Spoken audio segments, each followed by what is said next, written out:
Isang mapagpalang araw sa inyo, mga minamahal naming tagapakinig. May mga desisyon sa buhay na kasing bigat ng buong mundo. Mga pagpipiliang susubok hindi lang sa ating katatagan, kundi pati na rin sa kaibuturan ng ating pagkatao. Ano ang gagawin mo kung ang tanging paraan para iligtas ang isang inosenteng buhay ay ang isakripisyo ang lahat ng pinakamamahal mo? Halina't pakinggan natin ang kwento ni Liwayway. Sa isang gabing magpapabago ng kanyang kapalaran magpakailanman, malamig ang hangin na dumadampi sa balat ni Liwayway, alon habang tinutulak niya ang mabigat na timba ng tubig sa malawak at makintab na pasilyo ng mansyon ng mga Mateo. Mag-isa na lamang siya sa malaking bahay. Ang tanging kasama niya ay ang mga aninong likha ng malalamlam na ilaw sa dingding at ang paulit-ulit na bulong ng kanyang isipan. Huminto siya saglit at pinunasan ang namumuong pawis sa kanyang noo. Kinuha niya mula sa bulsa ng kanyang uniforme ang luma at basag na screen na cellphone. Muli niyang binasa ang mensaheng natanggap niya kaninang hapon mula sa ospital. Isang mensaheng nagpatigil ng kanyang mundo. Miss Alon, kailangan na po nating maisagawa ang operasyon ng nanay ninyo sa lalong madaling panahon. Ang initial deposit po ay 200,000. 200,000 piso. Ang halaga ay parang isang suntok sa kanyang sikmura. Napakuyom ang kanyang palad. Saan siya kukuha ng ganoong kalaking pera? Ang sahod niya bilang isang janitor ay sapat lamang para sa kanilang pang-araw-araw na gastusin at sa mga gamot ng ina. Ang pag-oopera ay isang pangarap na napakalayong abutin. Napapikit siya ng mariin. Para sa kanya, ang bawat sulok ng mansyong ito ay isang paalala ng agwat sa pagitan ng buhay niya at ng buhay ng mga taong pinaglilingkuran niya. Bigla, narinig niya ang mabibigat na yabag papalapit mula sa dulo ng pasilyo. Kilala niya ang mga yabag na iyon. Iyon ay kay Sir Diwa Kasalatan, ang nakatatandang kapatid ng kanyang amo na si Mr. Sebastian Mateo. May kung anong kaba ang laging bumabalot sa dibdib ni Liwayway sa tuwing naririyan si Diwa. Ang mga tingin nito ay kakaiba, malagkit at tila nanunuot hanggang sa kanyang kaluluwa. Sa halip na magpakita, mabilis siyang kumilos. Itinulak niya ang kanyang kariton sa isang madilim na sulok at walang ingay na pumasok sa loob ng isang malaking aparador na gawa sa nara. Isinara niya ang pinto nang may kaunting puwang para makasilip at makahinga. Mas gugustuhin pa niyang magtago sa dilim kaysa makasalubong ang lalaking iyon. Mula sa siwang, natanaw niya si Diwa na huminto sa gitna ng pasilyo. Maya-maya pa, 2 anino ang sumunod sa kanya, sina Celia at Natalia, ang 2 yaya ng nag-iisang anak ni Mr. Sebastian, ang 4 na taong gulang na si Hiraya. Sigurado ba kayo na walang ibang tao rito? Tanong ni Diwa. Ang boses niya'y mahina, ngunit may diin, puno ng awtoridad, na nagpanginig kay Liwayway. Kami na po ang bahala, Sir Diwa. Sagot ni Celia, ang mas matandang yaya. Tulog na ang lahat. Tanging ang janitor na lang ang naiwan, pero nasa kabilang dulo na siya ng bahay ngayon. Nakahinga ng maluwag si Liwayway, ngunit ang ginhawa ay agad na palitan ng matinding takot nang marinig niya ang sumunod na sinabi ni Diwa. Mabuti, sabi nito. Kailangan na nating tapusin ito. Sa darating na family outing sa Tagaytay, doon natin gagawin. Isang aksidente. Kailangang maging malinis ang lahat. Walang dapat maghinala. Paano kung may makakita? Nanginginig na tanong ni Natalia. Isang malamig na tawa ang kumawala sa lalamunan ni Diwa. Sino ang makakakita? Tayo lang ang kasama ng bata. Isang maliit na tulak habang naglalaro malapit sa bangin o kaya'y isang biglaang pagkalunod sa luwa. Maraming paraan, Natalia. Ang mahalaga, sa pagbabalik natin dito, wala na si Hiraya. Nanlaki ang mga mata ni Liwayway sa loob ng aparador. Ang puso niya ay nagsimulang dumagundong na parang tambol sa sobrang lakas. Hindi siya makapaniwala sa kanyang naririnig. Pinaplano nilang patayin ang isang batang walang kalaban-laban, ang maliit na si Hiraya na laging ngumingiti sa kanya tuwing umaga. At ang mana, ang buong Mendoza Tech. Mapupunta na sa wakas sa'yo, Sir Diwa, sabi ni Celia na may halong kasakiman sa boses. At kayo, dugtong ni Diwa, ay makakatanggap ng gantimpalang habambuhay ninyong hindi malilimutan. Siguraduhin nyo lang na walang palpak. Nanginginig ang buong katawan ni Liwayway. Sa sobrang panginginig, hindi niya namalayang nadulas ang kanyang lumang cellphone mula sa kanyang nanginginig na kamay. Gumawa ito ng isang mahinang kalabog sa sahig na kahoy ng aparador. Tug! Sa labas, biglang natahimik ang tatlo. Ano yon? Mahinang tanong ni Natalia. Nanigas si Liwayway sa kanya ni Naniyawi sa kanyang kinatatayuan. Tinakpan niya ang kanyang bibig. Pinipigilan ang sariling hininga. Ito na ang katapusan niya. Narinig niya ang mga yabag ni Diwa na dahan-dahang lumalapit sa aparador. Ang bawat hakbang ay parang isang martilyo na pumupukpok sa kanyang dibdib. Nakikita niya ang anino ng sapatos nito sa ilalim ng siwang. Baka dagalang, sabi ni Celia na may pilit na tawa. Halika na, sir. Baka may makarinig pa sa atin. Huminto ang mga yabag. Ilang segundo nang nakabibinging katahimikan ang lumipas bago nagsalita muli si Diwa. Tama ka. Magkita na lang tayo bukas. Gawin ninyo ang lahat para maging normal ang kilos. Narinig ni Liwayway ang kanilang mga yabag na papalayo hanggang sa tuluyan ng maglaho ang mga ito sa katahimikan ng gabi. Ilang minuto pa siyang nanatili sa loob ng aparador, nanginginig at hindi makagalaw. Nang sa wakas ay lumabas siya, pakiramdam niya ay para siyang isang basahan na walang lakas. Dahan-dahan siyang naglakad sa pasilyo hanggang sa marating niya ang tapat ng silid ni Hiraya. Bahagyang nakabukas ang pinto.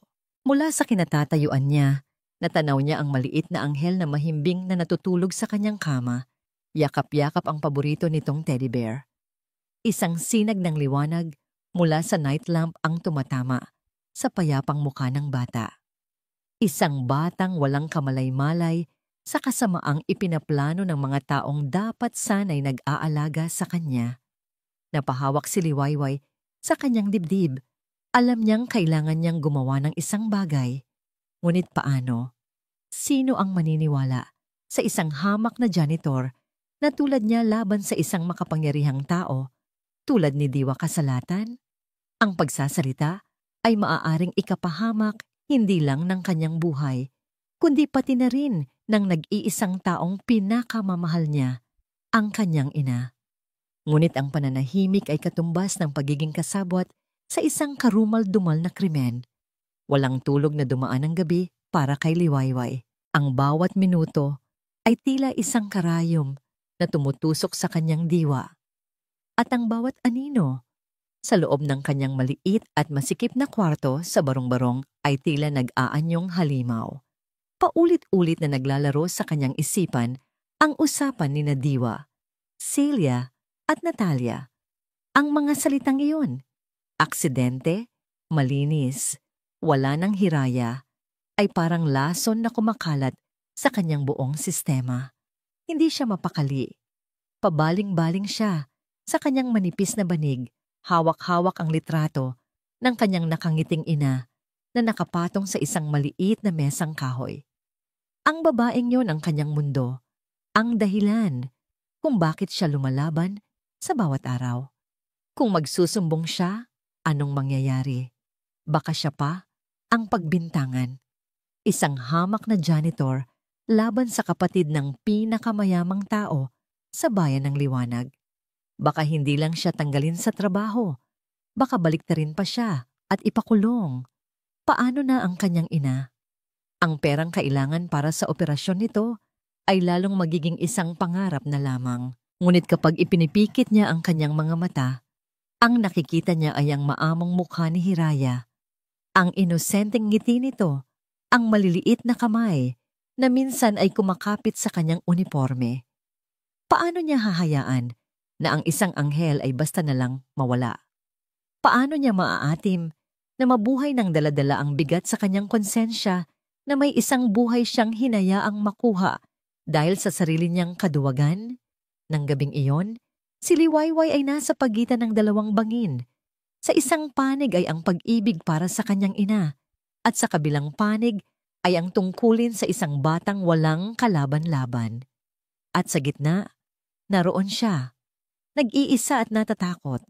Kinaumagahan, pumasok siya sa trabaho na may mabigat na dibdib at madilim na bilog sa ilalim ng kanyang mga mata.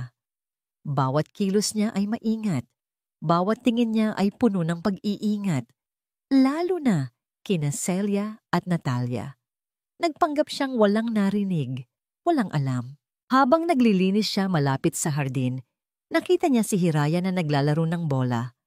Masaya itong tumatakbo sa damuhan. Ngunit nang madapa ito at magsimulang umiyak, mabilis na lumapit si Celia. Sa halip na aluin, marahas nitong hinablot ang braso ng bata. Ang likot-likot mo!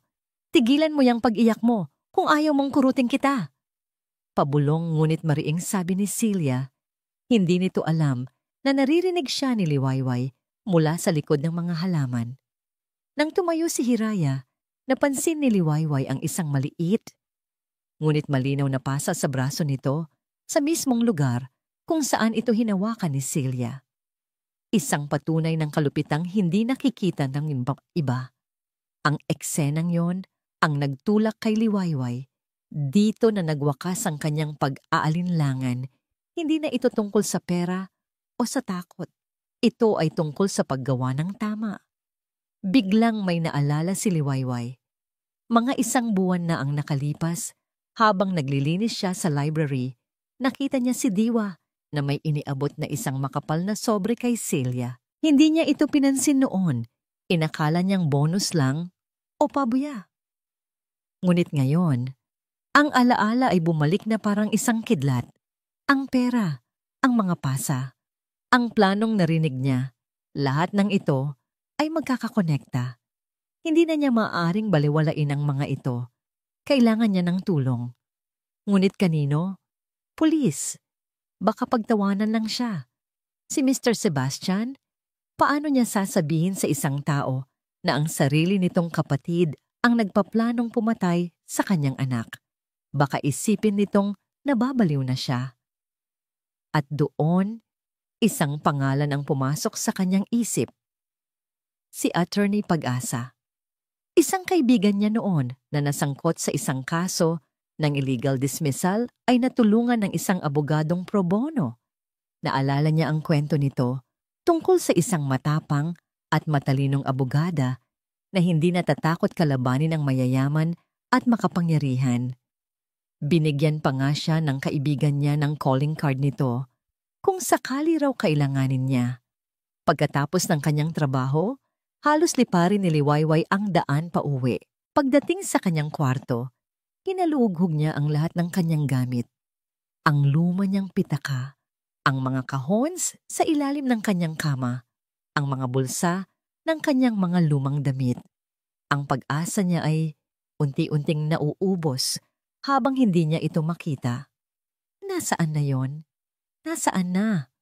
Bulong niya sa sarili, habang ang mga luha ng frustrasyon ay nagsisimula ng mamuo sa kanyang mga mata.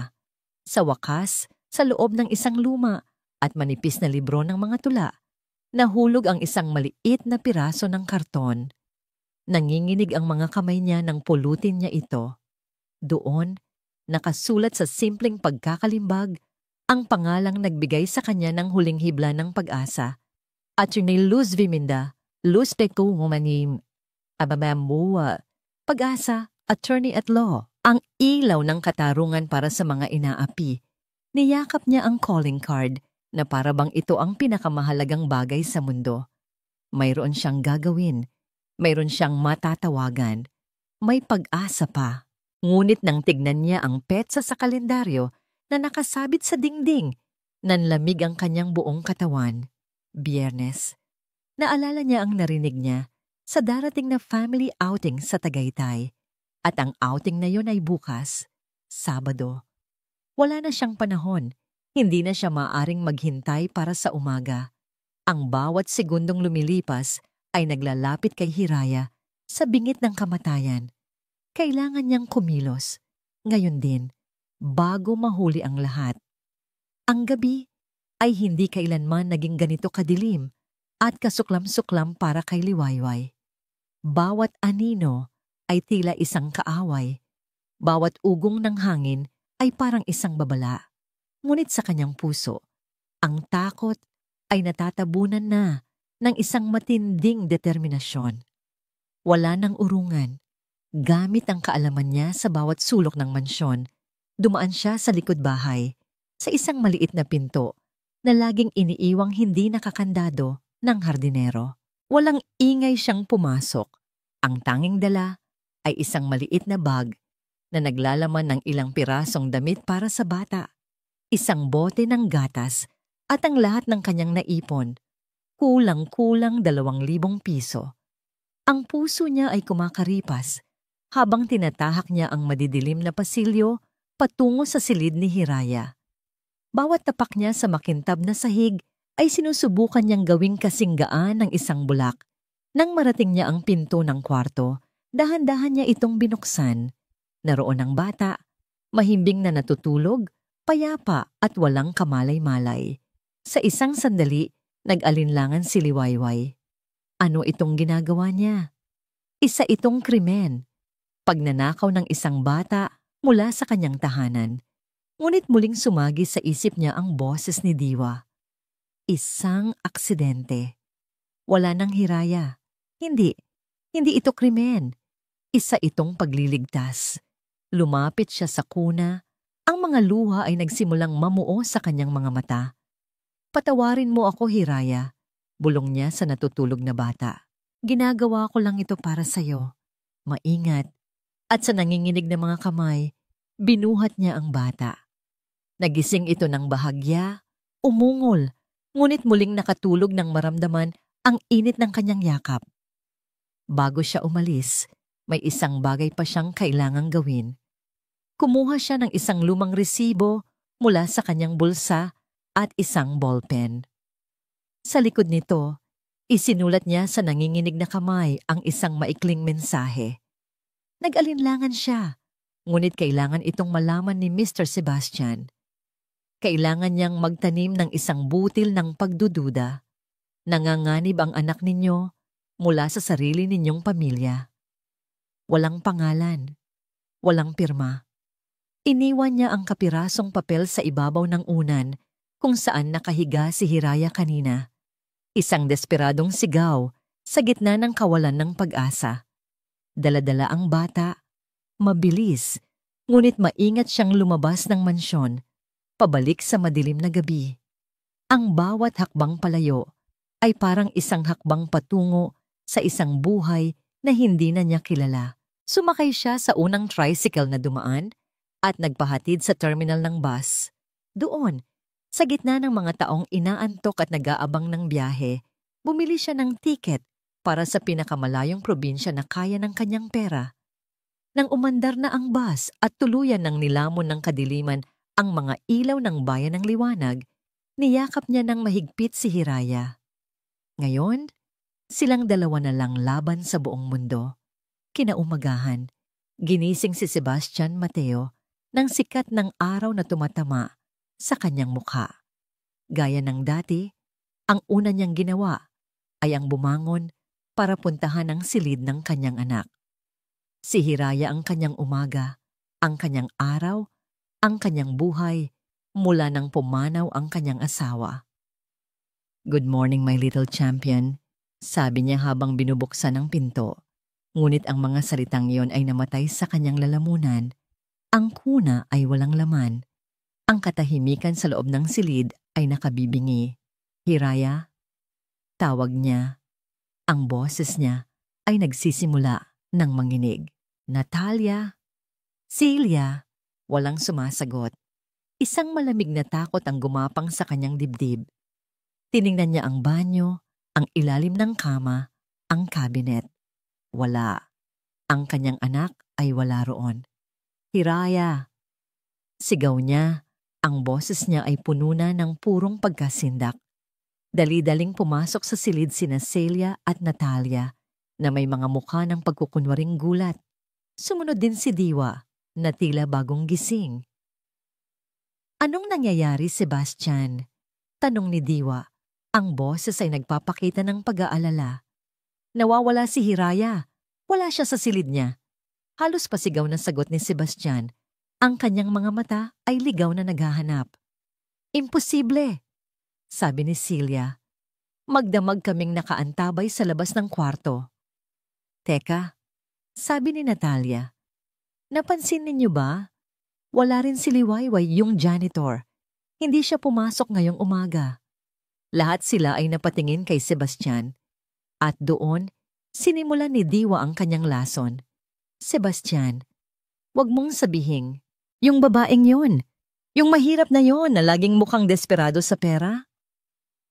Ang takot sa puso ni Sebastian ay dahan-dahang napalitan ng isang nag-aalab na galit. Ang isang hamak na katulong naglakas loob na kunin ang kanyang anak. Ang ideya ay napakasama, napaka-personal, na para itong isang sampal sa kanyang pagkatao. Hanapin ninyo siya. Tawagan ang lahat ng gwardiya.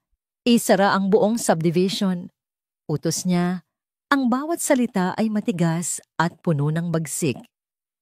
Habang nagkakagulo ang lahat, may napansin si Sebastian sa ibabaw ng kuna. Isang kapirasong papel. Kinuha niya ito at binasa ang nakasulat. Nanganganib ang anak ninyo mula sa sarili ninyong pamilya. Sa isang sandali, natigilan siya. Ngunit mabilis na iwinaksi ni Diwa ang pagdududang yon. Isang panlilin lang, kapatid ko, sabi nito. Tinapik ang kanyang balikat. Isang desperadong taktika ng isang kriminal para iligaw tayo. Malinaw kung sino ang may gawa nito. Ang babaeng yon. Siguradong hihingi siya ng ransom. Ang paliwanag ni Diwa ay simple at direkta. At sa estado ng pag-iisip ni Sebastian, iyon ang pinaniwalaan niya. Ang galit ay mas madaling tanggapin kaysa sa nakalilitong mensahe sa papel. Nilukot niya ito sa kanyang palad. Ang kanyang mga mata ay nag-aapoy sa galit. Ipahanap siya. Sabi niya sa mahinang ngunit nakamamatay na boses. Ibigay ninyo ang pangalan at litrato niya sa lahat ng istasyon ng pulis at media. Mag-aalok ako ng gantimpala. 1,000,000 piso. 10,000,000. Kahit magkano, siguraduhin ninyong hindi siya makakatakas. Samamantala, sa loob ng isang tumatakbong bus palayo sa kabihasnan, nagising si Hiraya. Umiyak ito nang makita ang isang estrangherong mukha. Dahan-dahang inalo ito ni Liwayway, kinantahan ng isang oyayi na naaalala niya mula sa kanyang ina. Huminto ang bus sa isang maliit na kainan para sa almusal. Mula sa bintana, nakita ni Liwayway ang isang maliit na telebisyon sa loob. At doon, sa isang breaking news segment, ipinakita ang kanyang mukha. Ang kanyang litrato mula sa ID niya sa trabaho, nakapaskil para makita ng buong bansa. Sa ilalim nito ay may malalaking titik na nakasulat. Suspect sa pagkidnap, Liwayway Alon, pabuya, 10,000 sa sinumang makakapagturo. Nanlamig ang buong katawan ni Liwayway. Ang hangin ay tila naubos sa kanyang mga baga. Iniligtas niya si Hiraya mula sa isang lihim na panganib, ngunit sa mata ng batas at ng buong mundo, siya na ngayon ang halimaw. Ang mundo ni Sebastian Mateo ay gumuho sa loob lamang ng ilang oras. Ang dating maayos at perpektong buhay niya ay naging isang bangungot na puno ng galit at kawalan ng pag-asa. Sa harap ng media, isa siyang larawan ng katatagan, isang bilyonaryong ama na handang gawin ang lahat para mabawi ang kanyang anak. Ang kanyang mukha ay matigas na parang bato. Ang kanyang mga mata ay malamig na parang yelo habang kinakaharap niya ang sunod-sunod na flash ng kamera. Sa babaeng kumuha sa aking anak, panimula niya sa press conference na ipinatawag niya sa lobby ng Mendoza Tech. Ang boses niya ay matatag, ngunit may bahid ng bagsik na nagpanginig sa mga reporter. Liwayway Alon, tandaan mo ang pangalan mo, dahil iyan ang pangalang isusumpa ko habang buhay. Hahanapin kita. Walang lungga sa mundong ito na maaari mong pagtaguan. At kapag nahanap kita, hinding-hindi ko siya patatawarin. Pagkatapos ng kanyang maikling pahayag, hindi na siya sumagot ng anumang tanong. Naglakad siya palayo sa entablado na may aura ng kapangyarihan at puot na nagpatahimik sa buong silid. Sa loob ng kanyang opisina, naghihintay ang kanyang kapatid na si Diwa. Sinalubong siya nito ng isang yakap. Matatag ka, kapatid ko. Iyan ang kailangan. Gusto kong magbayad siya, Diwa, sabi ni Sebastian, habang sinusuntok ang kanyang lamesang gawa sa mahogany.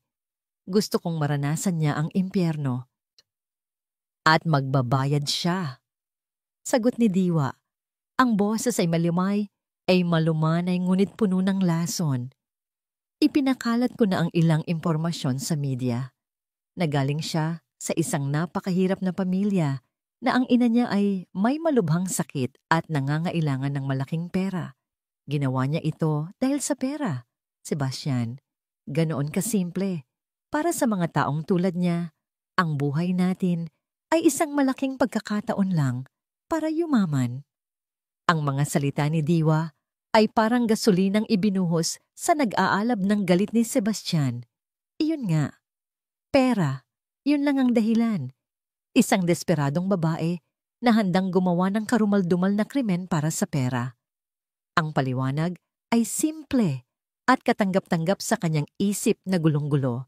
Sa mga sumunod na araw, ginamit ni Sebastian ang lahat ng kanyang yaman at impluensya. Nag-hire siya ng mga pinakamahuhusay na private investigator. Nag-alok siya ng pabuyan na lalong tinaasan. Ang mukha ni Liwayway Alon ay nasa bawat telebisyon, bawat pahayagan, bawat social media post. Ginawa niya itong pinakakinasusullamang babae sa buong Pilipinas. Ngunit sa gitna ng kanyang galit, may mga maliliit na bagay na nagsimulang gumulo sa kanyang isipan. Mga bagay na hindi magkakatugma. Isang hapon, habang tinitignan niya ang mga gamit ni Hiraya, sa silid nito, pumasok si Celia. Sir Sebastian, kumain na po kayo. Nag-aalala na po kami sa inyo. Hindi tumingin si Sebastian. Kinuha niya ang isang maliit na laruang kotse, isang asul na race car na may numerong 7, ang pinakapaboritong laruan ni Hiraya na hindi nito binibitawan kahit sa pagtulog. Celia, tanong niya, hindi inaalis ang tingin sa laruan. Ano ang paboritong laruan ni Hiraya? Iyon po sir. Yung robot po na malaki na may mga ilaw. Yun po ang lagi niyang nilalaro. Mabilis na sagot ni Celia na may ngiti. Natigilan si Sebastian. Ang robot na yon ay regalo ni Diwa noong nakaraang Pasko. Ngunit halos hindi iyon pinansin ni Hiraya. Tumingin siya kay Celia at sa unang pagkakataon, nakita niya ang isang bahagyang kislap ng pagkataranta sa mga mata nito bago ito ngumiti muli. Isang maliit na detalye. Isang maliit na kasinungalingan. Ngunit bakit? Bakit siya magsisinungaling sa ganoong kaliit na bagay? Iwinaksin niya ito sa kanyang isip. Siguro ay pagod lang siya. Maraming iniisip. Dumating ang gabi. Hindi siya makatulog. Muli siyang bumalik sa silid ni Hiraya. Ang bigat ng katahimikan sa loob ay halos hindi niya makayanan. Umupo siya sa sahig, sa tabi ng kuna, at niyakap ang isang unan na may amoy pa rin ng kanyang anak. Doon, sa gitna ng kanyang kalungkutan, nagsimula siyang mag-isip. Bakit hindi humihingi ng ransom ang kidnapper? Halos 1 linggo na ang nakalipas. Kung pera ang habol ni Liwayway Alon, hindi ba't dapat ay tumawag na siya? At bakit niya iiwan ang ganoong klaseng mensahe? Isang mensahe na naglalayong magtanim ng pagdududa. Ang kanyang mga daliri ay walang malay na gumapang sa ilalim ng kuna. At doon, may naramdaman siyang isang lukot na papel. Kinuha niya ito. Ito ang kapirasong papel na ibinigay sa kanya ni Diwa noong unang araw, ang papel na nilukot niya sa kanyang galit at itinapon sa basurahan. Siguro ay kinuha ito ni Diwa at sinubukang itago, ngunit nahulog lamang. Dahan-dahan niyang inunat ang papel. Binasa niya muli ang mga salita na isinulat sa nanginginig na kamay. Nanganganib ang anak ninyo mula sa sarili ninyong pamilya. Noon, ang mga salitang ito ay parang isang kasinungalingan. Ngayon, sa katahimikan ng gabi, habang inaalala niya ang maling sagot ni Celia at ang kakaibang katahimikan ng kidnapper, ang mga salitang ito ay nagsimulang maging isang tanong na umuukil-kil sa kanyang isipan. Isang tanong na sumisigaw, na gumugulo sa lahat ng kanyang pinaniniwalaan mula sa sarili ninyong pamilya. Ang alat ng hangin at ang palagiang hampas ng alon sa dalampasigan ang naging bagong mundo ni Liwayway at Hiraya. Natagpuan nila ang kanilang sarili sa isang maliit at liblib na bayan ng mga mangingisda, isang lugar na tila kinalimutan na ng panahon. Umupa si Liwayway ng isang maliit na kwarto sa likod ng bahay ng isang matandang babae, gamit ang halos lahat ng natitira niyang pera. Ang lugar na ito ay ang kanilang kanlungan, ngunit para kay Liwayway, ito rin ay isang kulungan na gawa sa takot. Bawat araw ay isang pagsubok. Upang hindi makilala, palagi siyang nagsusuot ng isang malaking bestida at itinatali ang buhok niya sa ilalim ng isang lumang sombrero. Kapag kailangan niyang lumabas para bumili ng kanilang pagkain at gatas ni Hiraya, tinatakpan niya ang kalahati ng kanyang mukha ng isang malaking panyo. Ang bawat sulyap mula sa mga estranghero ay parang isang patalim na tumatarak sa kanyang dibdib. Ang bawat pagtanong ng may-ari ng tindahan, si Aling Nena, ay sinasagot niya sa pinakamaikling paraan. Bagong salta ka lang dito. No, iha? Tanong nito isang araw. Opo, sagot ni Liwayway, hindi tumitingin sa mata ng matanda. Saan ka galing? Sa malayo po. Sa kabila ng patuloy na pangamba, isang hindi inaasahang damdamin ang nagsimulang umusbong sa puso ni Liwayway. Habang tumatagal, ang pag-aalaga niya kay Hiraya ay hindi na lamang isang tungkulin. Ito ay nagiging isang tunay na pagmamahal. Siya ang nagpapakain dito, nagpapatulog, at nag-aalis ng mga luha nito sa tuwing hinahanap nito ang kanyang ama. Sa mga mata ng bata, hindi siya isang kriminal. Siya ang kanyang tagapagtanggol. Isang gabi, ang kanilang payapang pagtatago ay binasag ng isang pagsubok. Nilagnat ng mataas si Hiraya. Ang maliit na katawan nito ay nanginginig sa init at ang mga daing nito ay parang mga karayom na tumutusok sa puso ni Liwayway. Walang ospital sa maliit na bayang iyon at takot siyang dalhin ang bata sa sentrong pangkalusugan dahil tiyak na hahanapan sila ng mga dokumento. Buong gabi, hindi natulog si Liwayway. Binasa niya ng maligamgam na tubig ang isang maliit na tuwalya at paulit-ulit itong ipinupunas sa noo at katawan ng bata. Habang ginagawa niya ito, hindi niya mapigilang bumulong. Huwag kang mag-alala anak, sabi niya. Ang salitang anak ay kusa na lamang lumabas sa kanyang mga labi. Andito lang ako. Hindi kita iiwan. Gagaling ka.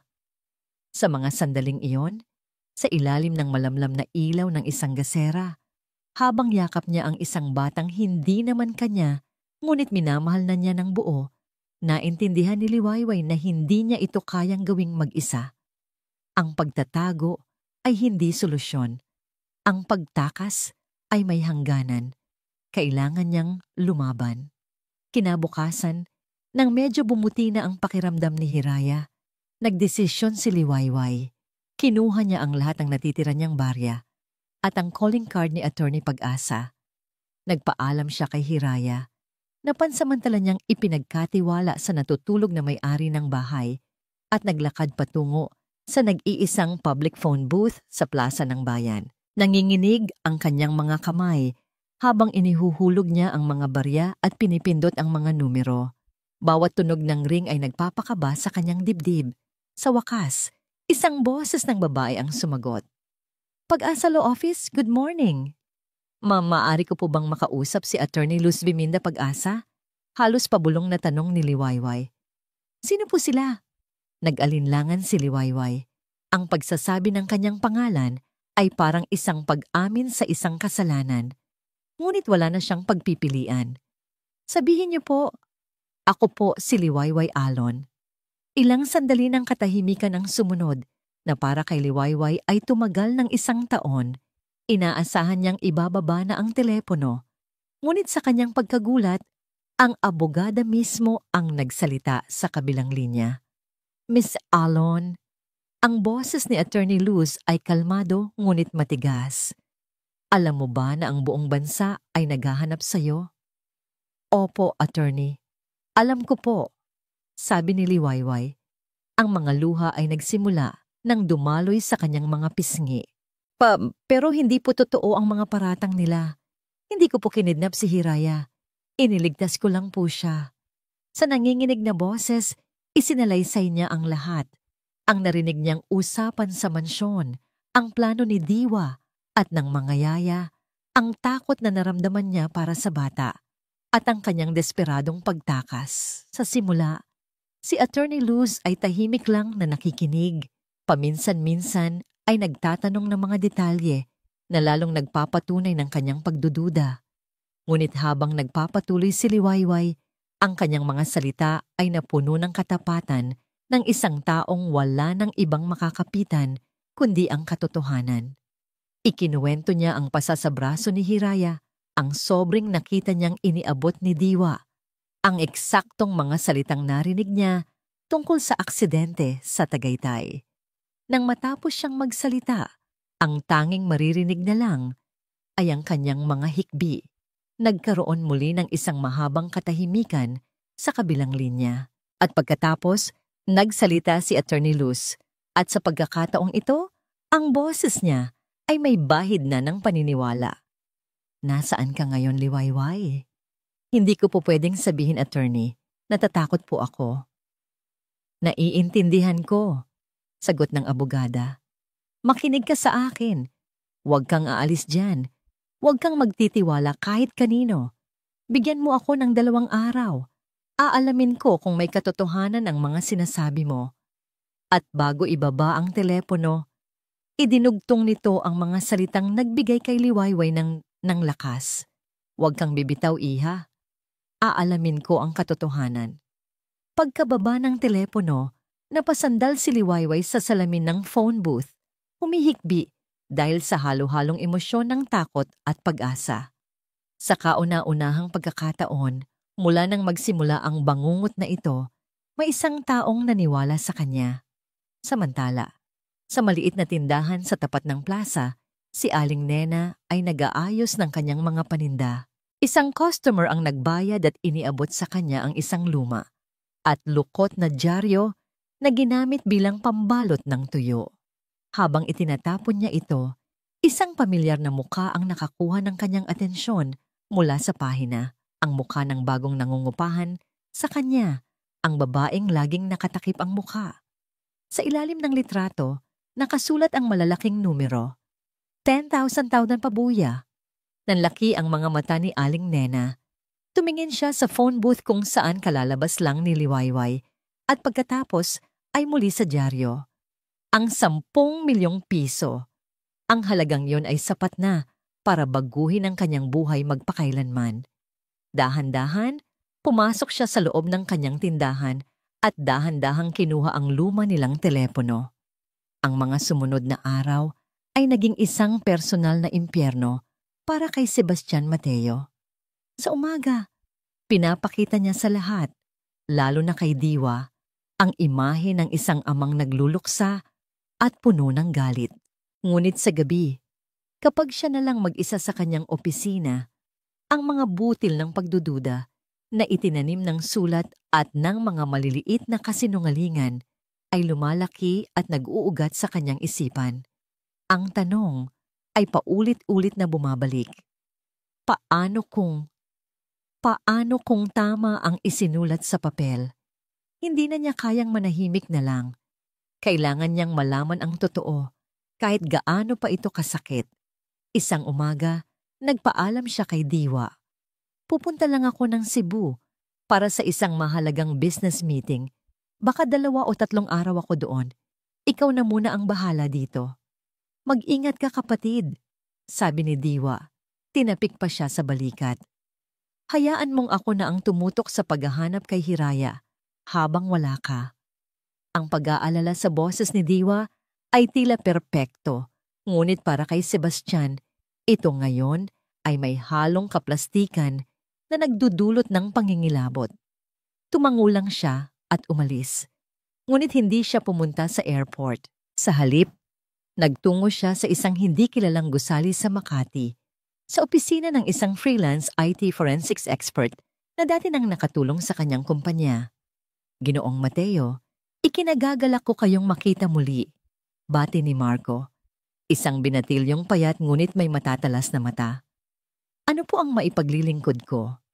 May isang bagay akong kailangan mong gawin, Marco, at kailangan itong manatiling sa ating dalawa lang.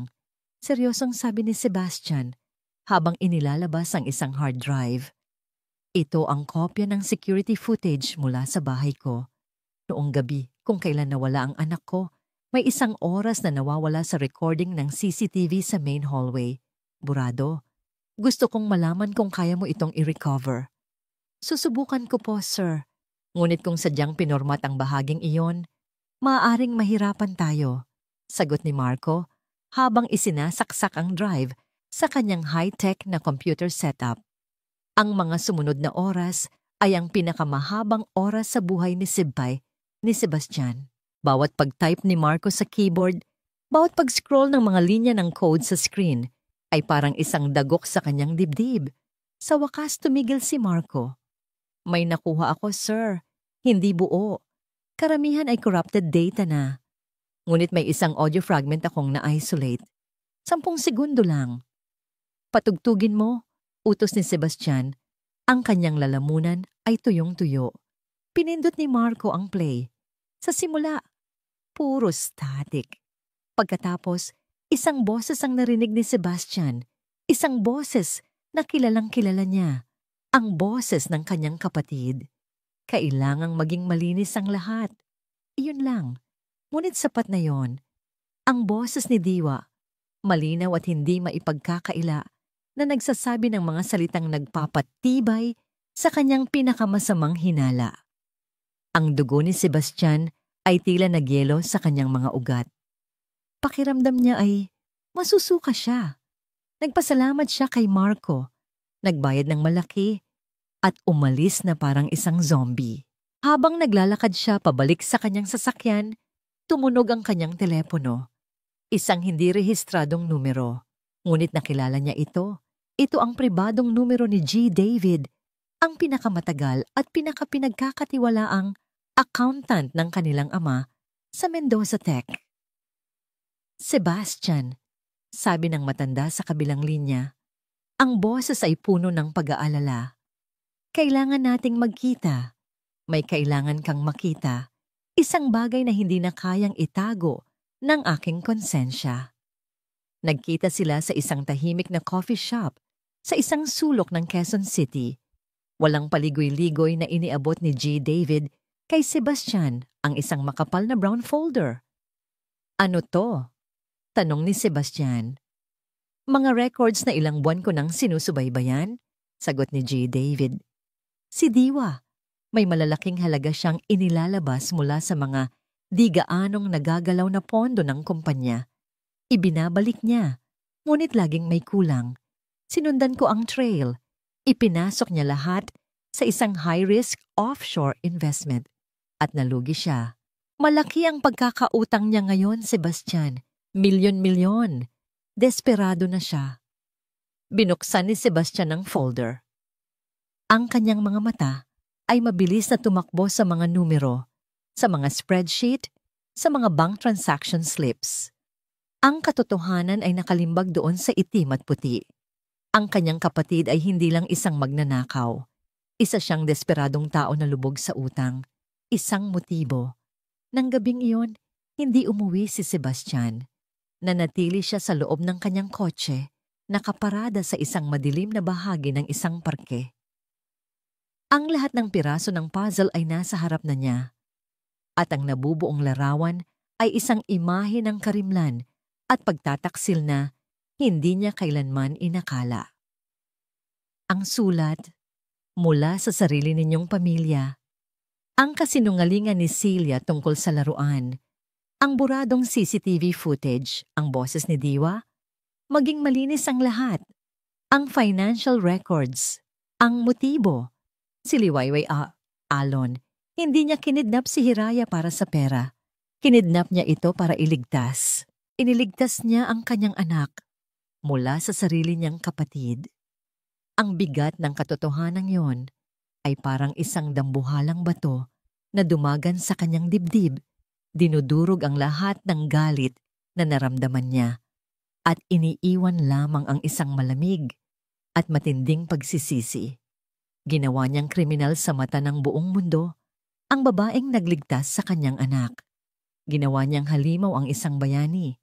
Napahampas siya sa manibela, isang sigaw ng sakit at paghihinagpis ang kumawala mula sa kanyang lalamunan. Paano siya naging ganito kabulag? Sa gitna ng kanyang pagdurusa, muling tumunog ang kanyang telepono.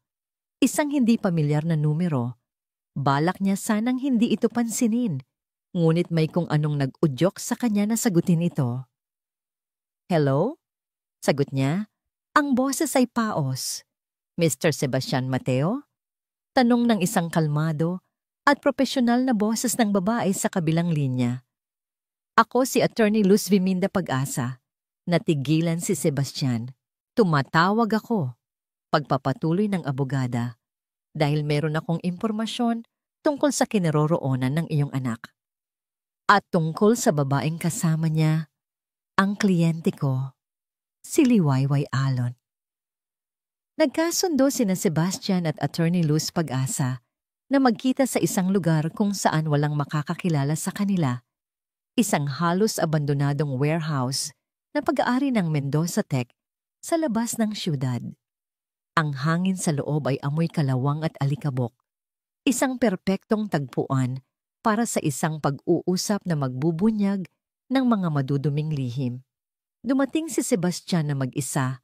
Ang kanyang postura ay iritable at puno ng pag-aalinlangan. Kahit na unti-unti na niyang natatanggap ang katotohanan, isang bahagi pa rin ng kanyang isipan ang nahihirapang paniwalaan ang lahat. Pagpasok niya, nakita niya si Attorney Luz na naghihintay, nakatayo sa gitna ng isang sinag ng liwanag mula sa butas na bubong. Ang abogada ay hindi matangkad, ngunit meron itong aura ng talino at katatagan. Mateo! Bati nito. Ang boses ay kalmado. Salamat sa pagdating. Diretsuhin niyo na ako, attorney. Sabi ni Sebastian, walang paligoy-ligoy. Nasaan ang anak ko? Ang anak ninyo ay ligtas, Mr. Mateo. Ligtas dahil sa kliyente ko. Diretsong sagot ni Luz, hindi natitinag sa matigas na tono ng kausap. Bago ko sabihin kung nasaan sila, kailangan niyo munang pakinggan ang buong kwento. Hindi mula sa media, hindi mula sa pulis, kundi mula sa bibig mismo ng taong nakasaksi ng lahat. Sa sumunod na kalahating oras, walang ginawa si Sebastian kundi makinig. Isinalaysay ni Attorney Luz ang bawat detalye ng kwento ni Liwayway nang may legal na presisyon. Inilarawan niya ang eksaktong posisyon ng aparador kung saan nagtago si Liwayway, ang mga eksaktong salitang narinig niya mula kay Diwa, Celia at Natalia, ang pasa sa braso ni Hiraya, at ang takot na nag-udyok sa kanyang kliyente na gawin ang isang desperadong bagay. Bakit ko paniniwalaan ang lahat ng ito? Tanong ni Sebastian. Kahit na sa loob-loob niya, ang bawat salita ng abogada ay tumutugma sa mga piraso ng ebidensyang hawak niya. Maaring gawa-gawa niya lang ang lahat para pagtakpan ang krimen niya. Ngumiti ng bahagya si Attorney Luz. Mr. Mateo, tinanong ko ang kliyente ko ng isang detalye. Isang bagay na imposibleng malaman ng isang hamak na janitor lamang. Tinanong ko siya kung ano ang palayaw na ginagamit ninyo para sa inyong anak kapag kayong dalawa lang. Natigilan si Sebastian. Ang sabi niya, pagpapatuloy ni Luz, tinatawag ninyo siyang My Little Champion. Tama po ba ako, Mr. Mateo? Ang mga salitang yon ay parang isang malakas na sampal kay Sebastian. Iyon nga ang tawag niya kay Hiraya. Isang maliit na sikreto sa pagitan nilang mag-ama. Walang ibang nakakaalam noon. Walang sino man. Maliban kong narinig ito ng isang taong laging nasa paligid, laging naglilinis sa pasilyo sa labas ng silid ng kanyang anak. Ang huling pader ng kanyang pagdududa ay tuluyan ng gumuho. Napaupo siya sa isang lumang kahon. Ang kanyang mga kamay ay napasabunot sa kanyang buhok. Diyos ko, anong nagawa ko? Bulong niya sa sarili. Ang bigat ng pagsisisi ay halos magpaguho sa kanya. Ang mahalaga ngayon ay kung ano ang susunod ninyong gagawin. Sabi ni Luz, nasa panganib pa rin sila. Kung desperado ang kapatid ninyo dahil sa pera, hindi siya titigil hanggat hindi niya nakukuha ang gusto niya. Samamantala, sa maliit na bayang malayo sa kaguluhan, ang pag-asa ni Liwayway ay nagsisimulang maging isang panibagong uri ng takot. Ang takot sa paghihintay. Ilang araw na ang nakalipas mula nang makausap niya si Attorney Luz at wala pa siyang natatanggap na balita. Ang bawat pagdaan ng tricycle sa labas ng kanilang bintana, bawat asong tumatahol sa gabi, ay nagpapakaba sa kanyang dibdib. Naramdaman din ni Diwa Kasalatan ang pagbabago sa kilos ni Sebastian. Ang kapatid niya ay naging mas mailap, mas palatanong. Hindi na ito kasing bulag ng dati sa galit. Nakaramdam si Diwa ng panganib. Nararamdaman niyang nauubusan na siya ng oras. Sa tulong ng kanyang mga koneksyon sa ilalim ng mundo ng krimen, nakuha niya ang impormasyon mula sa isang police informant. Isang matandang babae mula sa isang bayan sa Batangas ang tumawag para sa pabuya. Ibinigay nito ang eksaktong lokasyon ng isang babae at isang bata na tumutugma sa deskripsyon ni Liwayway at Hiraya. Hindi na nag-aksaya ng panahon si Diwa. Hindi niya ito sinabi sa mga pulis. Sa halip, tinawagan niya ang 2 bayarang salarin. May trabaho ako para sa inyo, sabi niya sa telepono. Ang boses ay malamig at walang emosyon. Puntahan ninyo ang address na ito. May isang babae at isang bata doon. Kunin ninyo ang bata nang walang galos. Ang babae, bahala na kayo sa kanya. Siguraduhin niyo lang na hindi na siya muling makakapagsalita. At dalhin ninyo sa akin ang bata sa lugar na napag-usapan natin. Kailangan kong umalis ng bansa bago pa man may makaalam ng lahat.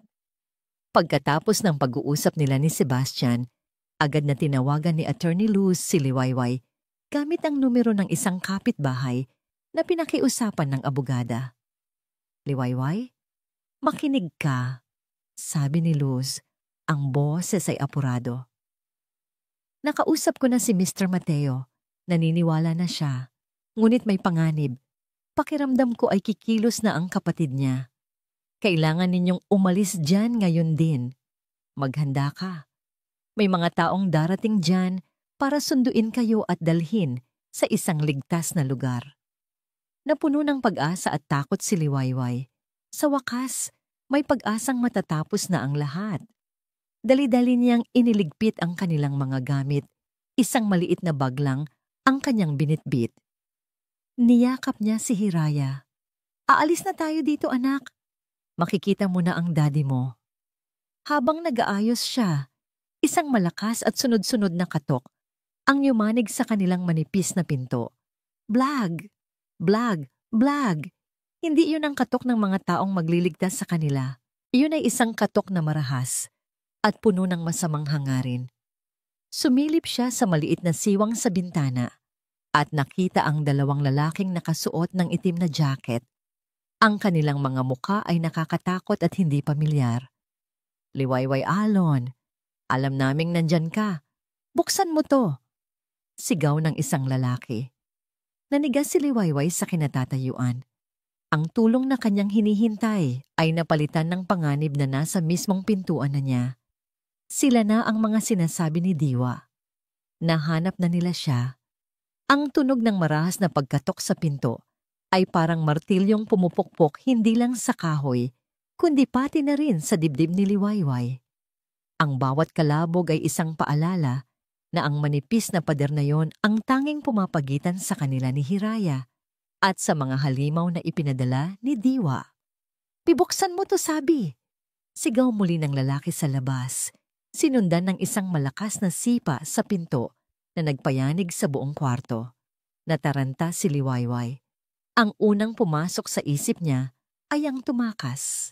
Niyakap niya ng mahigpit si Hiraya na nagsisimula ng umiyak dahil sa takot. "Shh, baby, huwag kang maingay." Bulong niya, kahit na ang sarili niyang boses ay nanginginig. Mabilis niyang ginala ang kanyang mga mata sa paligid ng maliit na silid. Walang ibang labasan. Ang tanging bintana ay may mga rehas na bakal. Isang patibong. Wala silang matatakbuhan. Ginamit niya ang lahat ng kanyang lakas para itulak ang maliit at mabigat na aparador para harangan ang pinto.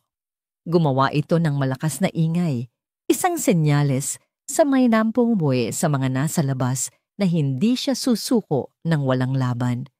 "Abat matigas ang ulo mo, ha?" Narinig niyang sabi ng isa sa mga lalaki na may kasamang tawa. "Mas pinapahirapan mo lang ang sarili mo." Sumunod ang isa pang malakas na sipa. Isang lamat ang lumitaw sa gitna ng pinto. Pagkatapos ay isa pa at isa pa. Ang kahoy ay nagsimulang mabasag, nagbibigay daan sa dilim sa labas. Napasandal si Liwayway sa pader sa pinakamalayong sulok ng kwarto. Yakap-yakap si Hiraya na parang ito na ang huling bagay na gagawin niya sa kanyang buhay. Hinalikan niya ang noo ng bata. "Pangako, Hiraya." Humihikbing bulong niya. "Hinding-hindi ko hahayaan na saktan ka nila. Hinding-hindi." Sa mga sandaling iyon, ang lahat ng takot na naramdaman ni Liwayway sa mga nakaraang araw ay tila naglaho. Napalitan ito ng isang uri ng tapang na ngayon niya lang naramdaman. Ang tapang ng isang ina na handang ipaglaban ang kanyang anak kahit na ito ay sa duguman o hindi. Hindi na siya ang dating janitor na laging nakayuko. Ngayon, isa siyang leona na poprotektahan ang kanyang supling hanggang sa huling hininga.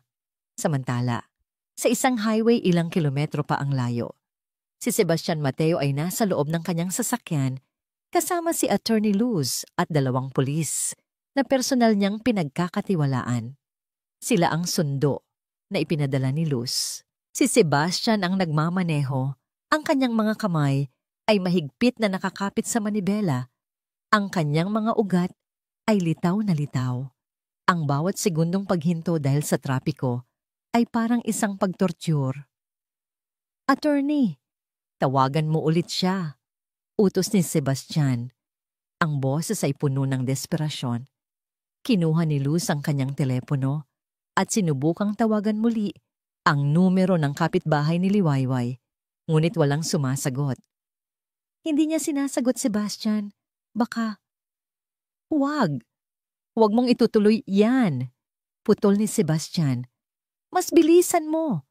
Sigaw niya sa sarili, habang walang awang binubusinahan ang mga sasakyan sa harap niya. Ang kanyang isipan ay isang bagyo ng pagsisisi at takot. Inaalala niya ang mukha ni Liwayway sa mga CCTV footage. Isang babaeng tahimik na nagtatrabaho, laging magalang, at minsan ay nahuhuli niyang nakangiting nakatingin kay Hiraya habang ito'y naglalaro. At ang babaeng iyon, ang babaeng hinusgahan niya, siniraan, at ginawang kriminal, ay kasalukuyang nasa bingit ng kamatayan para protektahan ang kanyang anak. Ang pag-iisip na baka huli na ang lahat, na baka hindi na niya muling makita si Hiraya at hindi man lang siya makahingi ng tawad kay Liwayway, ay isang bangungot na unti-unting nagiging isang posibleng katotohanan. Napasuntok siya ng malakas sa manibela. Diyos ko, iligtas mo sila. Pakiusap niya sa kawalan. Iligtas mo sila. Bumalik sa maliit na kwarto. Ang pinto ay tuluyan ng bumigay. Lag. Isang malakas na puwersa ang nagpatumba sa aparador. Ang pinto ay wasak. Mula sa nasirang pasukan, isang malaking lalaki ang pumasok. Ang kanyang mukha ay nababalutan ng isang masamang ngiti. Sumunod ang kanyang kasama. Ang kanilang mga mata ay agad na napako kay Liwayway at sa batang mahigpit niyang kayakap. Tumayo si Liwayway. Inilagay si Hiraya sa kanyang likuran. Kinuha niya ang nag-iisang bagay na maaari niyang gamitin bilang armas. Isang sirang walis tambo na nakasandal sa sulok. Itinutok niya ito sa mga lalaki. "Huwag kayong lalapit!" Sigaw niya. Ang boses ay nanginginig, ngunit puno ng pagbabanta. Tumawa ang unang lalaki, isang tawang nakakakilabot. Lumapit ito ng dahan-dahan na parang isang pusang naglalaro sa kanyang kawawang daga. "Miss, ibigay mo na lang sa amin ang bata at hindi ka na namin sasaktan ng husto." "Subukan ninyong lumapit," sigaw muli ni Liwayway. "Hey!" "Sige," sabi ng lalaki, nawala ang nangiti sa mukha nito. "Sa mahirap na paraan pala ang gusto mo." Humakbang ito pasulong. At isa pa, bawat hakbang nito ay nagpapaliit sa mundo ni Liwayway hanggang sa ang tanging nakikita na lang niya ay ang panganib na nasa kanyang harapan. Ipinikit niya ang kanyang mga mata, handa na sa anumang mangyayari. Ang lahat ng pag-asa ay nawala. Ito na ang katapusan. "Tapos na ang laro, miss," sabi ng lalaki habang inaabot ang kamay nito para kunin si Hiraya. Model huminto may ilang talampakan ng layo. Tila nagbibigay ng espasyo. "Tumingin ka sa akin. Pakiusap." Dahan-dahan, itinaas ni Liwayway ang kanyang paningin. Nakita niya ang pagod at pagsisisi sa mga mata ng lalaking nasa kanyang harapan. "Wala akong sapat na salita para sabihin kung gaano ako nagsisisi." Pagpapatuloy ni Sebastian, "Ang mga sinabi ko, ang mga ginawa kitang isang halimaw sa mata ng lahat. Samantalang ang totoo, ikaw pala ang anghel na nagligtas sa anak ko. Pinrotektahan mo siya. Inilagay mo sa panganib ang sarili mong buhay para sa kanya, habang ako, ang sarili niyang ama, ay naging bulag." Nanginginig ang boses ni Sebastian. Ang imahe ng makapangyarihang bilyonaryo ay tuluyan ng naglaho. Ang kaharap ni Liwayway ngayon ay isang amang nagpapasalamat at isang taong puno ng hiya. "Hindi ko alam kung paano ako makakabawi sa iyo, Liwayway. Ngunit sisimulan ko sa pagsasabi ng salamat. Salamat sa pagligtas sa aking anak at patawarin mo ako." Ang mga salitang iyon, ang sinseridad sa bawat pantig, ay nagpadaloy sa mga luha ni Liwayway na kanina pa niya pinipigilan. Hindi ito luha ng takot o lungkot, kundi luha ng ginhawa. Sa wakas, may naniwala na sa kanya. Sa wakas, tapos na ang kanyang pagtatago. Hindi siya sumagot. Tumango lang siya, isang maliit na paggalaw na nagsasabi ng 1,000 bagay: pagtanggap, pagpapatawad, at pag-unawa. Samantala, isang team ng mga pulis ang mabilis na nagtungo sa mansyon ng mga Mateo, dala ang warrant of arrest para kay Diwa Kasalatan. Kumpiyansa silang dadatnan nila ito doon. Walang kamalay-malay na ang kanyang masamang plano ay nabunyag na. Pinalibutan nila ang buong property. Ang team leader ay nag-doorbell. Si Celia, na namumutla at nanginginig, ang nagbukas ng pinto. "Nandito kami para arestuhin si Diwa Kasalatan para sa kasong attempted murder at kidnapping," deklara ng opisyal. Wala siya dito," nanginginig na sagot ni Celia. "Kanina pa po siyang umalis. May dala siyang malaking maleta. Sabi niya, may biglaan daw siyang business trip sa ibang bansa." Nagkatinginan ang mga pulis. Mabilis silang pumasok at hinalughog ang buong mansyon. Ngunit wala na nga si Diwa. Nakatakas na ito. Isang opisyal ang agad na tumawag sa airport at sa lahat ng seaport para mag-issue ng hold departure order.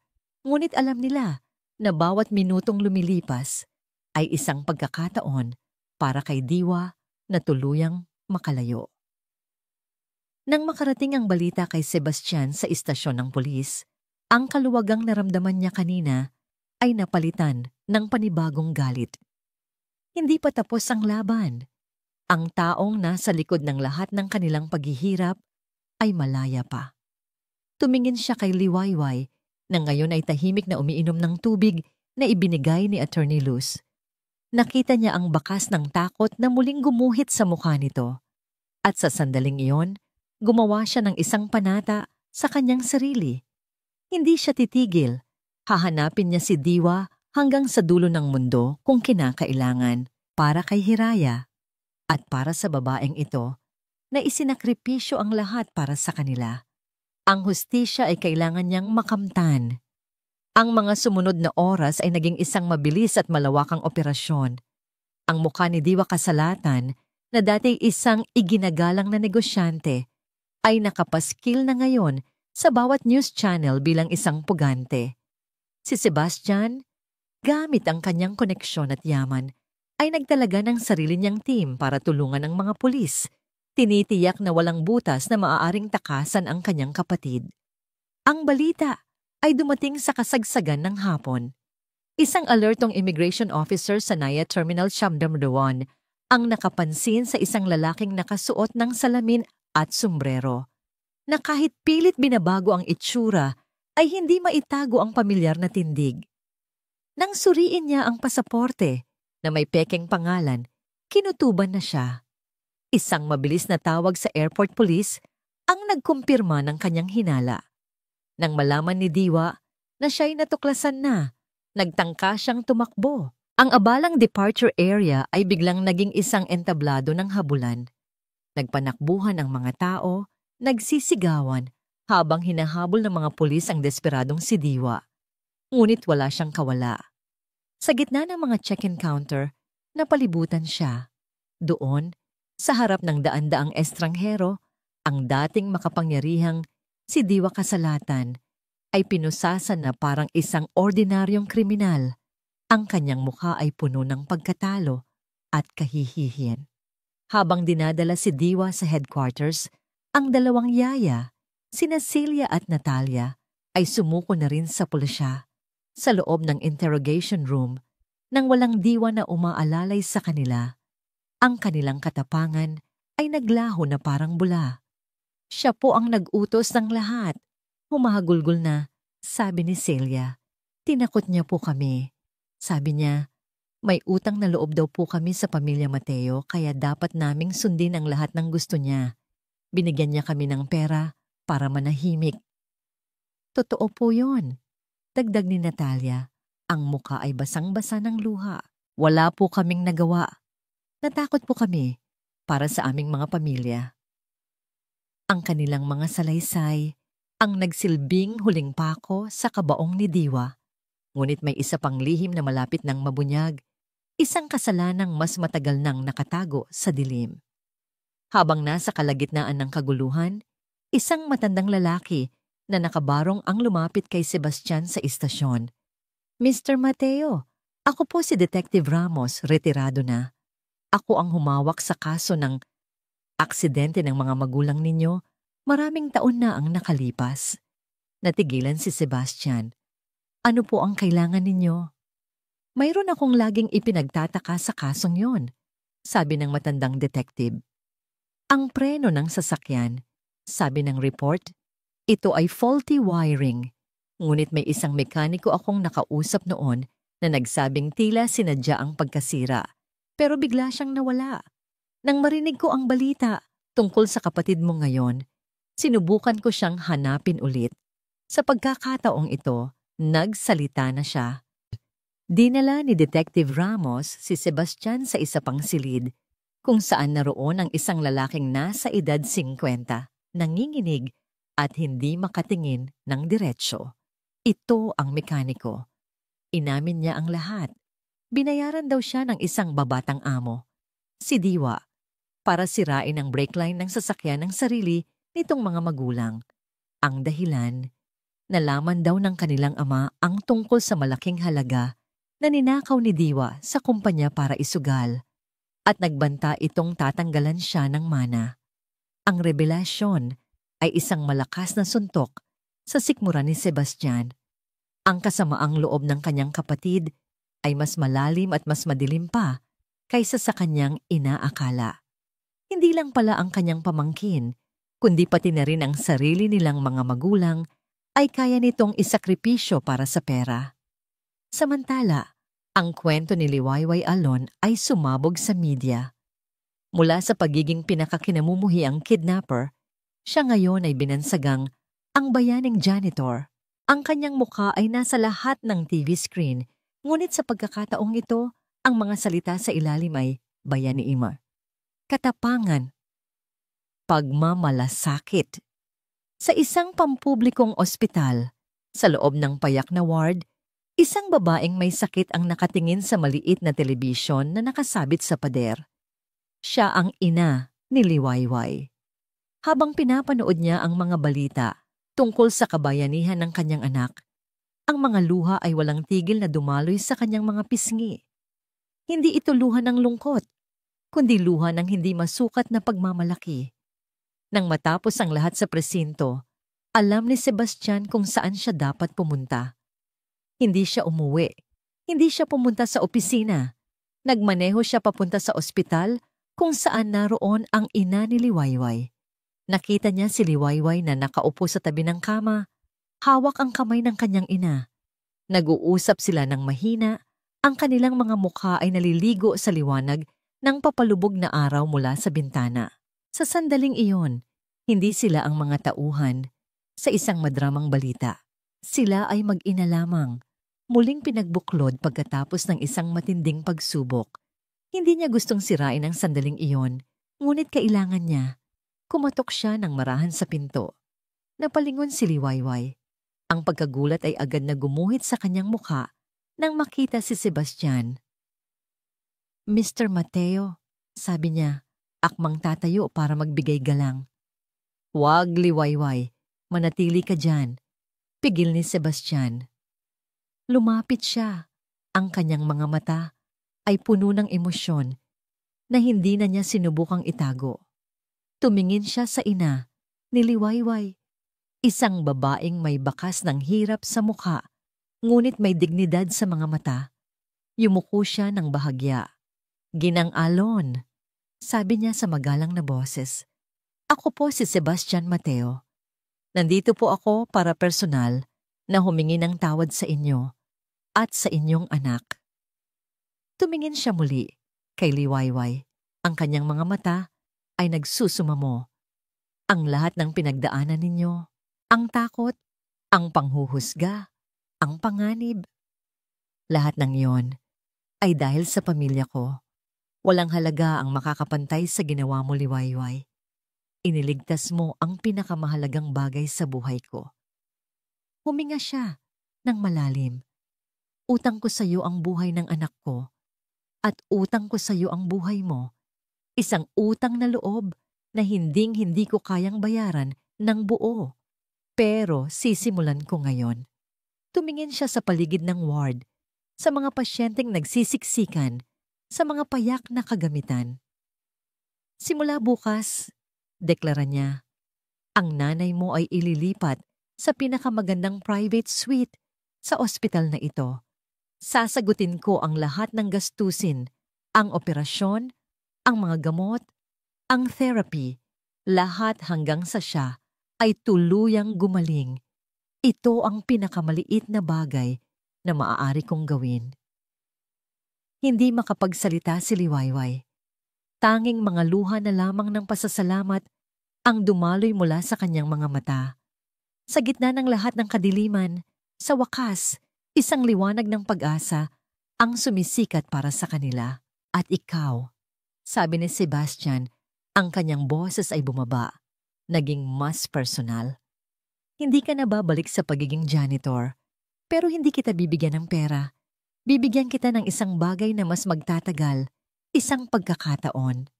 Ang paghuhukom para kay Diwa ay nagsisimula pa lang sa korte. Ngunit para kay Liwayway, ang paghuhukom ng mundo sa kanya ay tapos na. Isang bagong kabanata ang naghihintay. At sa harapan niya, nakatayo ang lalaking minsan niyang kinatakutan, ang lalaking minsan niyang kinamuhian. Ngunit ngayon ay siyang nag-aalok sa kanya ng susi para sa isang panibagong simula. Ilang buwan ang lumipas. Ang hanging amoy, disinfektante sa ospital, ay napalitan na ng samyo ng bagong pag-asa. Ang operasyon ng ina ni Liwayway ay naging matagumpay. Sa tulong ng pinakamahuhusay na doktor, na personal na pinili ni Sebastian, unti-unti nang nanunumbalik ang lakas nito. Ang buhay ni Liwayway ay nagbago rin ng husto. Tinupad ni Sebastian ang kanyang pangako. Hindi na siya isang janitor na yumuyuko sa bawat anino. Siya na ngayon ang namamahala sa bagong tatag na Hiraya Foundation, ang charity arm ng Mendoza Tech na nakatuon sa pagtulong sa mga pamilyang may karamdaman at mga batang nangangailangan. Dito, ang kanyang likas na kabaitan at pag-unawa sa hirap ng buhay ay naging isang tunay na biyaya. Bawat araw, nakikikita niya ang epekto ng kanyang trabaho sa mukha ng mga taong kanyang tinutulungan, mga ngiting nagpapaalala sa kanya kung saan siya nanggaling at kung bakit mahalaga ang kanyang ginagawa. Ang ugnayan nila ni Sebastian ay dahan-dahang namukadkad. Nagsimula ito sa mga formal na pag-uusap tungkol sa foundation na nauwi sa mga personal na kwentuhan tungkol sa kanilang mga pangarap at takot. Ang dating pader ng pagitan ng isang amo at empleyado ay unti-unting gumuho at sa lugar nito ay nabuo ang isang tulay ng respeto, paghanga at isang damdaming mas malalim pa. Isang hapon, inanyayahan siya ni Sebastian na magkape. Hindi sa isang mamahaling restaurant, kundi sa isang maliit at tahimik na kapihan na tinatawag na Sinag. Gusto ko lang magpasalamat ulit, panimula ni Sebastian habang hinahalo ang kanyang kape. Ang kanyang mga mata ay hindi maialis kay Liwayway. Binigyan mo ng bagong buhay ang foundation. Binigyan mo ng bagong buhay ang lahat. Ngumiti si Liwayway, isang nangiting totoo at hindi na nababalutan ng takot. Binigyan niyo rin po ako ng pagkakataon, Mr. Mateo, isang bagay na hindi ko inakalang posible. Sebastian, pagtatama nito sa kanya, isang banayad na ngiti ang sumilay sa kanyang mga labi. Tawagin mo akong Sebastian, at hindi yon pagkakataon, Liwayway. Iyon ay isang bagay na karapat-dapat para sa'yo. Ang pag-uusap nila ay umagos ng natural. Ikinuwento ni Sebastian ang tungkol sa kanyang yumaong asawa, ang kalungkutan ng pagiging isang soluyong ama, at ang takot na naramdaman niya noong nawala si Hiraya. Ikinuwento naman ni Liwayway ang tungkol sa kanyang simpleng buhay, ang kanyang pagmamahal sa ina, at ang mga pangarap na minsan niyang binitawan. Sa loob ng kapihang yun, hindi sila ang bilyonaryo at ang dating janitor. Sila ay 2 taong nasaktan, lumaban, at ngayon ay unti-unting naghihilom. Makalipas ang ilang linggo, habang binabantayan ni Liwayway ang kanyang natutulog na ina sa pribadong silid nito sa ospital, dumating si Sebastian. May dala itong isang maliit na buke ng mga puting bulaklak. Para sa kanya, sabi ni Sebastian, inilalagay ang mga bulaklak sa vase. At para sa'yo. Tumayo siya sa tabi ni Liwayway. Pareho silang nakatingin sa payapang mukha ng ginang. Noong una kitang nakilala, mahinang sabi ni Sebastian, nakita ko lang kung ano ang nasa labas. Isang simpleng babae, ngunit nagkamali ako. Sa likod ng simpleng itsura na yon ay isang tapang na hindi ko pa nakikita kaninuman. Isang kabutihang loob na kayang isakripisyo ang lahat para sa tama. Humarap siya kay Liwayway. Ang kanyang mga mata ay puno ng sinseridad. Liwayway, hindi lang ang anak ko ang iniligtas mo. Iniligtas mo rin ako. Mula sa galit, sa pagdududa, at sa kalungkutan, tinuruan mo akong maniwala ulit sa kabutihan ng tao. Dahan-dahan niyang kinuha ang kamay ni Liwayway. Mainit ito, kaiba sa lamig ng takot na dati niyang nararamdaman. Hindi ko alam kung paano ito sisimulan, pagpapatuloy niya. Pero alam ko na sa bawat araw na kasama kita, mas gumagaan ang mundo ko. Mas nagiging maliwanag. Hayaan mo sana akong maging bahagi ng mundo mo. Hayaan mo sana akong alagaan ka. Ikaw at ang iyong ina. Hindi dahil sa utang na loob, kundi dahil iyon ang gusto ng puso ko. Hindi sumagot si Liwayway. Tumingin lang siya sa kanilang magkahawak na kamay at pagkatapos ay sa mga mata ni Sebastian. Isang butil ng luha ang pumatak mula sa kanyang mata. Ngunit sa pagkakataong ito ay luha ng purong kaligayahan. Isang tango at isang matamis na ngiti ang naging sagot niya. At sapat na yon. Makalipas ang ilang buwan. Buwan sa isang dalampasigan na hinahalikan ng gininto ang sinag ng bukang Liwayway, isang pamilya ang masayang naglalakad. Isang batang lalaki ang masayang tumatakbo, hinahabol ang mga alon. Ang kanyang halakhak ay sumasabay sa tunog ng dagat. Sa likod niya, magkahawak kamay na naglalakad ang isang lalaki at isang babae. Pinanood ni na Sebastian at Liwayway si Hiraya na naglalaro. Tumingin si Sebastian kay Liwayway, ang babaeng nagdala ng bagong umaga sa kanyang buhay. Handa ka na ba? Tanong niya. Saan? Nakangiting tanong ni Liwayway. Sa ating bagong simula.